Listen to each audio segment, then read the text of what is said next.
Alright, so, spoilers, you know the drill, right? I'm probably going to put a video to this, but I'll put a video of something in the past, so I don't spoiler people with videos by accident, but if you are here and you want to continue this video, I'm going to say the patch story is really good.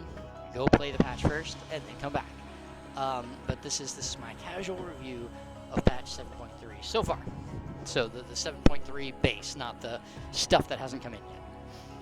Alright, so my experience, right? I got off work Tuesday evening. I went to a veteran thing that I've never gone to before. I know this is where I'm coming from.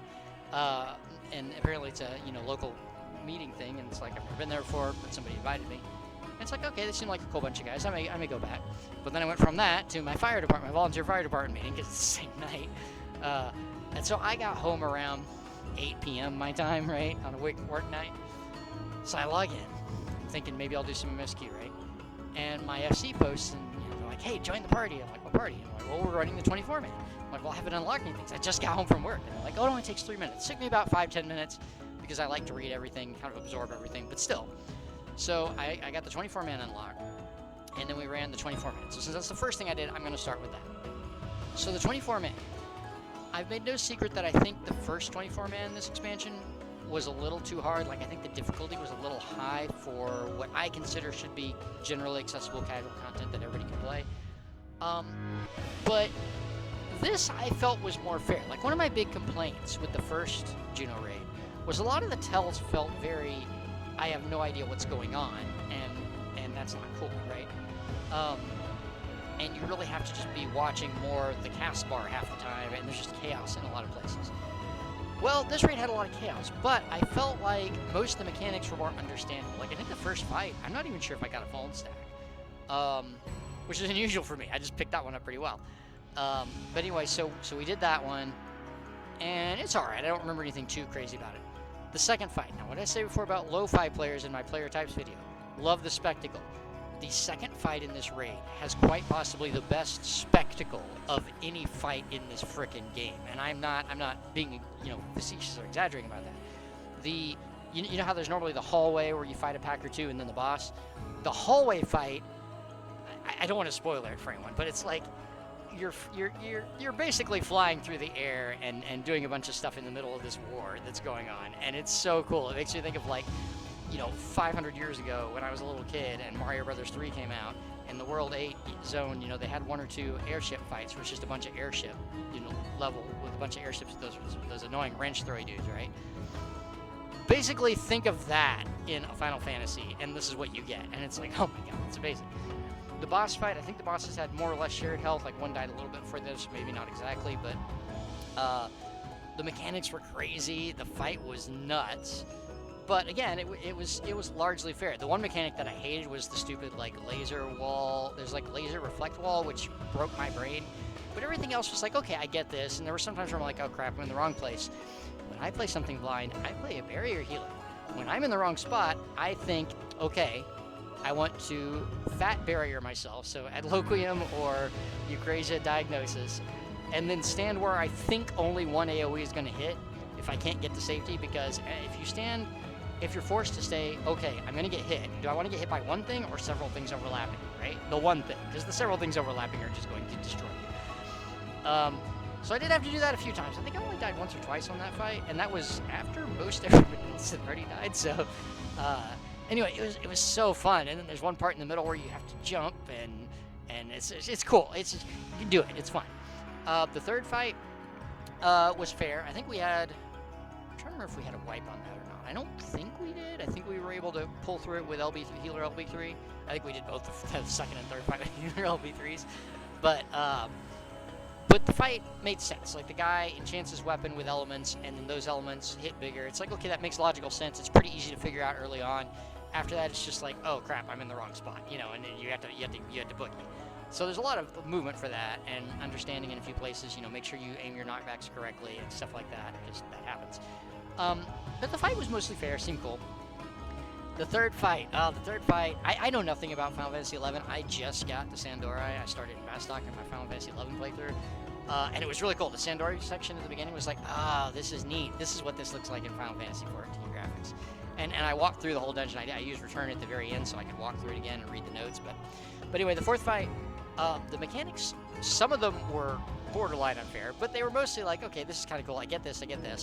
My favorite, my memory of the night is we were all standing on the platform we thought was safe, and then that platform vanished and dropped all but 3 people into the abyss. And it's like, and then we wiped. That was the only complete wipe of the match so far, and then after that we got it, and we were able to beat it, and it's like, okay, so this is fair, it makes sense. That one thing pulls the wool over everyone's eyes, but you know, after that first incident, we got it. The story didn't progress a lot, but the ending was kind of curious, because I don't really know quite what it meant. It's one of those things that kind of hints at something interesting in the future, or some deeper thing going on. But overall, the story was good, and the fights were fun. I feel like they were more fair than the first one. Like, you know, I've been no hiding it. I hated Shadow Lord's sword mechanic. I still hate Shadow Lord's sword mechanic, because the tell just is so hard for me to see and work out in my brain. And oftentimes there's other stuff going on, and then it's going on in the background. And I felt that way a little in the second fight, where it's like, oh, okay, I need to manage this, and then bam, I got blindsided by the lasers from the other side of the ship. And it's like, ah. But for the most part, it was all right. So I like this one a lot better. Now, part of that may have been because my first run was with a FC group, and people were talking in chat and laughing and cracking up and stuff. But I do feel like this one was more fair, and there's a lot of spectacle and action pack going on, but I don't know, I felt better about this one. I think it's still a little higher in difficulty and pacing and lots of things going on than probably casual content. It's like on the cusp, but I just felt like it was more fair in the tells and the mechanics, and I don't know, maybe I'm wrong, maybe some people have a different opinion, but for me at least, it's like, okay, I can do this once per week and not be too upset about it. I think I can enjoy it. And especially, the second fight is just so cool. Like everything just looks so crazy and cool. It's like, okay, that I can see being fun. So I'm going to give this one an A-. I mean, really good. I'm not saying it's perfect, but I'm not saying it's bad. I'm not dissing it. A- is not negative. That's still passing. That's still a really good score, you know. I still really like it. So, good. So then Wednesday night, I got home right off work, so I didn't have any meetings, and I jumped straight into the MSQ. This MSQ was chunky. Now, granted, I took my time going through it, but it was like probably 4 or 5 hours. So you started off, it starts off kind of like, okay, this isn't overly interesting, you know, you get together with a character, and then it starts getting deep, you know, it's like, it starts getting intense, and then there's kind of a gut punch, and then there's some exploration. You get to learn about some lore if you read a bunch of things, and they had something that they don't normally have in Final Fantasy XIV or MMOs. It was more like, you know, people have said, and I have said, Shadowbringers made me think of a single-player JRPG. There were some cases in Shadowbringers where I was getting ready to log off for the night, and my brain briefly said, okay, I need to go to a save point. I'm like, wait a minute, this is an MMO. I can just teleport, you know, to Crystarium and log out. The end was what, you know, I would do. But you know, that kind of fake out in my brain of, oh, this is a single player MMO. But in this case, there were things that were, like, there were a couple legitimate, not hard, but legitimate puzzles. Like, it was like, you know, in one case you're looking for a code to something, in one case you're trying to rearrange something to create something, and it's like, I'm enough of a gamer that I was looking at them and I was writing stuff down, and so I figured them out fairly quick. And then there was one thing that I suspected would turn into something, and it didn't, so I guess it was just okay, whatever. That was not that important. These shapes in a locker, I thought, or in a shelf, display shelf, I thought were kind of important, and they turned out not to be. But then there was another puzzle at the end where you have to figure out some, you know, passphrase and stuff. And so it's like, there was some interesting stuff going on there. It's like, okay, you don't normally see this in a single-player MMO. And that was cool to me. It's like, you're actually interacting, you actually have to use your brain a little bit and think about stuff. But it wasn't so hard that, you know, most people can't figure it out relatively easily. And I think they'll give you a bunch of hints if you fail multiple times. So that was kind of unexpected and neat. It wasn't quite, you know, to the level of like a dungeon in a Zelda game, but it was kind of interesting. And then there's the dungeon. So I'm trying to remember all the fights. I did both the dungeon and the trial, because you get to do this with trust. Because I like doing it the first time with trust, because I can just take my time and I can kind of just enjoy the experience with the NPCs without having to worry about players being impatient or me failing other people. But So the dungeon was interesting. The trash bowls were just the trash bowls as always, you know. But the bosses, the second boss kind of broke my brain a little bit. Cause I'm like, oh, this is a thing. And I won't heavily spoiler it, but basically it's 4 bosses, and each one tethers a player and pulls them into like a subsection of the arena. And so you're basically all doing a solo boss fight at the same time, where the mechanics of that boss are tailored to your role. So like I did it on Paladin, and it had, you know, some tank busters and stuff. And I could see Grahatia over there being my healer. And in his case, he was like inflicted with a doom at some point, which I guess he either had to Insuna or full cure himself to break off. And so it's like 4 little mini fights at the same time, which was really just kind of neat to me. Like conceptually, I don't think we've done that before. The closest thing I can think of to that is in one of the second near 24-man, the fight against the 3 bosses with the air suits, where it's kind of in one big triangle arena, but basically it's 3 separate fights, except when they line up to do the 3 sword slashes. Think kind of like that, except in a 4-player dungeon where each player basically has their own boss to fight. I don't know what happens if somebody fails, but I do know that when everyone succeeds, you can go and take out the other bosses. So, because I think it was Fiend, maybe one of the NPCs was not quite done with hers yet, and so when the rest of us finished, we helped her out. And then the 3rd boss wasn't insane, but it was pretty neat still. I don't remember anything too fancy to write home about, but it was still kind of fun. And like I said, the second boss was just like, oh my god, this is really ridiculous for a 4-player dungeon. That's kind of neat. None of it was like, I mean, I did it in Trust, and I didn't KO it all. And I was a tank, but you know, if you KO in Trust, you have to restart the dungeon, and I did not have that problem. So, anyway, overall, I enjoyed the dungeon. It didn't feel ridiculously unfair. Now, again, I was a tank. I may feel differently if I played on DPS or healer, but I thought it was all right, and it seemed kind of cool overall. The bosses seemed fun. The pacing of the dungeon was okay. You know, I mean, it was like, all right, cool. I'm happy this one's added to the expert roulette, right? They've gotten progressively better with dungeons as we've gone through. Like early on, I felt the dungeons were too hard, and partially it probably is gearing, but I do think they've gotten better at making them less ridiculous and more approachable for a casual audience, which is what they should be. MSQ dungeons should be casual, lo-fi level. They shouldn't be mid-core or hardcore level, I don't think. But anyway, so I good times. I thought they did good on dungeon. You know, A minus A. It was not like, oh my god, this is groundbreaking, the most amazing thing ever. But it was like, okay, this is good. This is really good. I like it. So, you know, solid A. The trial, of course, granted, you only do the trial once, but the trial was fun. I don't know what the extreme would be like. If there was a reason to run regular trials over and over again, I would run this one more, because this one was fun. Again, I was the Trust, so I kind of worked around the Trust. There were some in-out mechanics and stuff. So at some point, you get dragged down, and you basically are, again, doing the solo thing where you got to fight. For me as a tank, I don't know if it's different for the different roles, but there were 3 little, you know, enemies that you fight, and you have a doom. You have like a 40-second doom. Now their health isn't high, so you're able to just wipe them out and then make your way, and you have to get out. But it's kind of like the oh gosh, that one train boss in Shadowbringers where you get, you know, if you get grabbed by the ghost things, you get pulled into a solo room and then you break out of it to get on the train. But it was sort of like that. Well, here's a funny thing. Later on in the fight, it does these hand slammy things that will do a line AoE. Well, at one point, one of them hit me. I didn't realize this, and it dragged me back down to that same place, and I could fight my way out again. So, you know, they drag you off the field, but it's like, oh, I'm like, oh crap, I did an instant KO. The screen goes black. I'm like, okay, I have to restart the fight. That sucks. And it's like, no, I'm down there with the enemies. I'm like, wait, so I can fight my way out of this? That's badass. And so I fought my way out of it. It's like, that's cool. So for those who didn't get hit, if you get hit by one of the arms in the line AoE things that drag you off the side, they just drag you down and you can fight your way back, which to me is like really cool. I don't know if they did that just for the Trust version or just for if that's going to be in the Extreme version, but something about that to me is really cool, where it's like, oh, you fail, but we're not going to make you KO and start over. You can fight your way out of this if you were quick enough, and I was, and that was fun.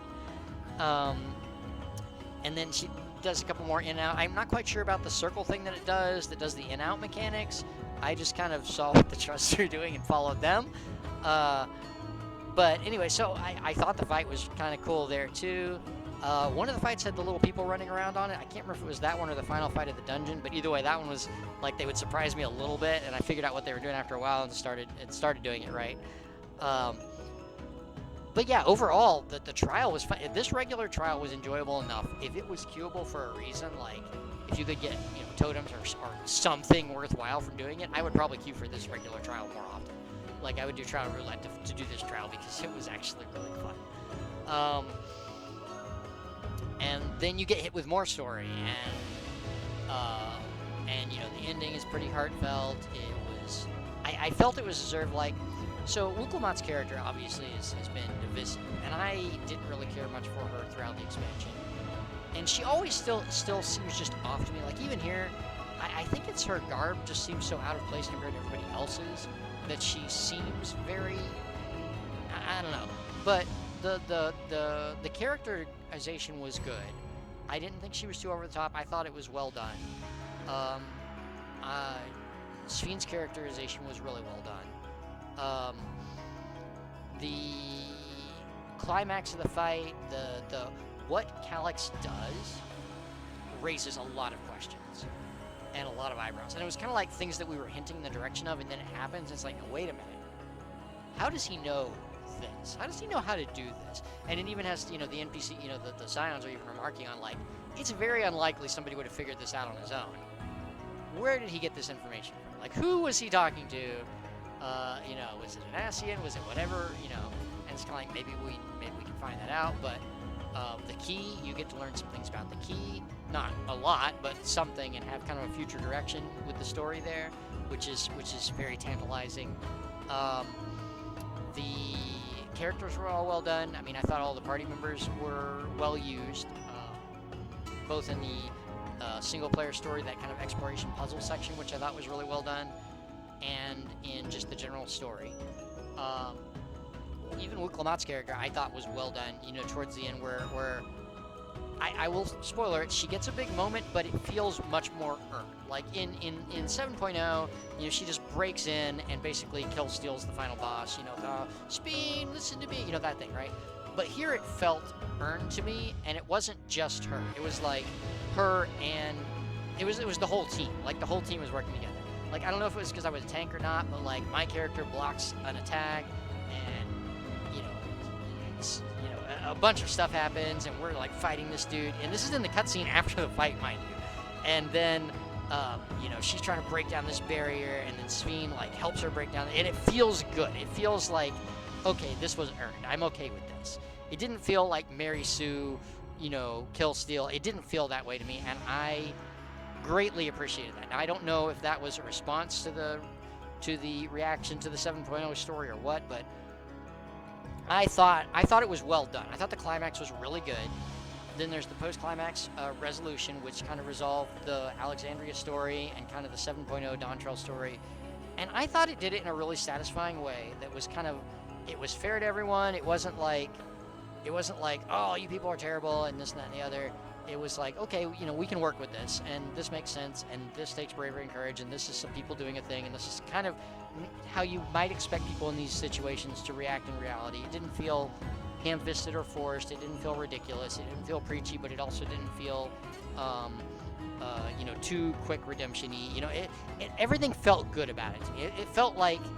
It hit that sweet spot of, this is a fantasy world, but this feels like what would really happen in this situation, and seems like everyone is treating everybody fairly in a good way. I don't know a really great way to say it. It's just, it seemed good, okay? So there's that, and all that stuff happened. The resolution happened.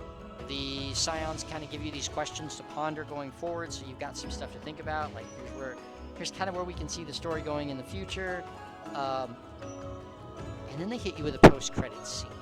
And it's like, no, wait a minute. What's going on here? How is this a thing? And then something else happens in the post-credits scene. Somebody else, like, you can see in the background. It's like, wait, whoa. What is happening? And then it ends, and it's like, okay, yeah, this is good. This is what I've been waiting for. So, I'm almost at 20 minutes. I'm going to cut this up, but A+. Like, 7.3's patch, the story. The MSQ is probably one of the stronger patch MSQs that we've ever had. I know everybody has different tastes. Some people will like it less than other things, but it sits up there to me with 5.3 level. It's not, I don't know, it's up there. It's different people will judge it differently, but it sits in a good place. You know, I remember 5.3, the part where you're going through Amarat, and it basically gives you a summary of the story that far, where you go through the part about fighting Estinian, I still remember, and they time it with the Heavensward music. I still remember that to this day.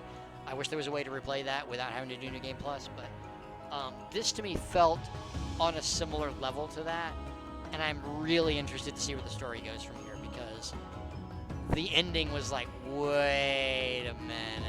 And that was on top of all the questions of, okay, we have these questions still lingering out there, and we have these directions we're going to go next. And then it's like, whoa, what? And so, A+. Like, I solidly would say it's, at the very least, an A. Like, it's solid up there. So, overall, from my casual perspective, I actually really liked it.